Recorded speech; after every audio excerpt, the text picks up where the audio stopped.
गुरुभ्यो नमः। श्री परमात्मने नमः। आज हम भगवद गीता के तृतीय अध्याय कर्मयोग के पारायण का फल क्या होता है उसे जानेंगे। यहाँ स्वयं परमात्मा ही के शब्द हैं कि तृतीय अध्याय के पारायण का फल क्या होता है बता रहे हैं। एक व्यक्ति था जो बहुत बलवान था, हर प्रकार की शक्ति सामर्थ्य रखता था, लेकिन उसको अपने कार्य में, धर्म में, कर्म में कोई श्रद्धा नहीं थी। हर समय गलत कार्य और गलत कर्म में लिप्त रहता था। ऐसे करते करते करते उसकी पूरी जिंदगी निकल गई। अंत में वह मृत्यु को प्राप्त हुआ। मृत्यु के बाद वह एक महाराक्षस बना और सभी लोगों को पीड़ा देने लगा। उसका पूर्व पुण्य है कि उसकी एक संतान थी जो बहुत ही धर्मात्मा था और हमेशा भगवद गीता का पारायण किया करता था। उसका पुत्र बहुत ही धर्मात्मा था। उसके पुत्र के मन में ये विचार आया कि आखिर मेरे पिताजी कहाँ गए, कैसे हैं, मुझे जानना चाहिए। पिता के बारे में जानने के लिए उसने सोचा कि मुझे काशी जाना चाहिए, महादेव के शरण जाना चाहिए और वहाँ उनकी आराधना करके महादेव के अनुग्रह से मुझे पता चलेगा कि मेरे पिताजी कहाँ हैं। ऐसा सोचकर वह काशी के लिए यात्रा शुरू किया। बीच रास्ते में वह थक गया और एक पेड़ के नीचे बैठ गया। पेड़ के नीचे थोड़ी देर विश्राम करने के बाद उसे लगा कि मुझे थोड़ी देर भगवद गीता का पारायण करना चाहिए। भगवद गीता का तृतीय अध्याय का पारायण उसने शुरू किया। उसी पेड़ के ऊपर उसका पिता राक्षस रूप में बैठा हुआ था।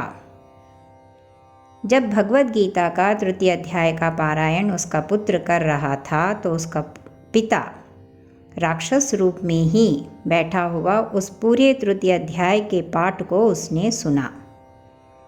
सुनते ही उसको महाराक्षस के शरीर से मुक्ति मिली।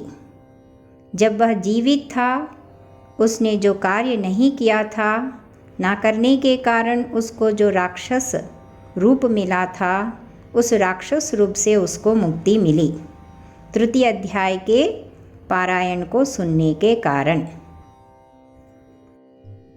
तृतीय अध्याय को पढ़ने से, पारायण करने से, सुनने से किसी भी तरह जो व्यक्ति करता है उसके मानव जीवन में जाने और अनजाने में जो भी कर्म वो करता है उस कर्म से, उस पाप कर्म से वो मुक्ति को प्राप्त होता है।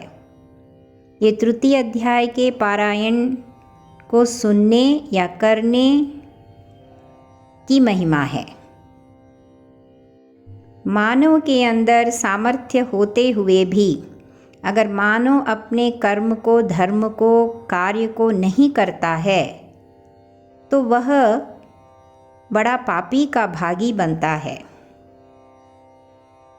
और जो व्यक्ति तृतीय अध्याय का पारायण करता है उस पाप से मुक्त होता है। मानव के अंदर कामनाओं को कम करके भगवान के प्रति भक्ति, श्रद्धा को बढ़ाने वाला है यह तृतीय अध्याय। अहंकार, ममता, इंद्रिया निग्रह को कम कर ध्यान को बढ़ाने वाला है तृतीय अध्याय। परमात्मा को अपने मन में बसाने वाला है यह अध्याय। योगी जन इसी तरह भगवान की अनुभूति में, परमानंद की अनुभूति में रमण करते रहते हैं। जैसे रमण महर्षि का उदाहरण दिया जा सकता है। रमण महर्षि को एक बार शल्य चिकित्सा करना पड़ा, यानी कि ऑपरेशन। तो सभी डॉक्टरों ने उन्हें कहा कि आपको थोड़ी देर के लिए बेहोशी की दवा देनी होगी। रमण महर्षि जी ने कहा कि मुझे बेहोशी की दवाई मत दीजिए, मैं खुद अपने भगवान में आत्मानंद की अनुभूति में रहूँगा, आप मेरा इलाज शुरू कीजिए। डॉक्टर लोग रमण महर्षि जी का इलाज करते रहे, बिना बेहोशी की दवा दिए, और रमण महर्षि जी अपने आत्मानंद में रमण करते रहे। इस प्रकार परमात्मा में जो रमा रहता है, आत्मानंद की अनुभूति में जो रहता है, उसे और कोई बेहोशी की दवा की ज़रूरत नहीं होती। वे खुद परमात्मा के आत्मानंद में रमण करते रहते हैं। जब वे उस आनंद में रहते हैं, उन्हें अपने शरीर की सुध नहीं रहती।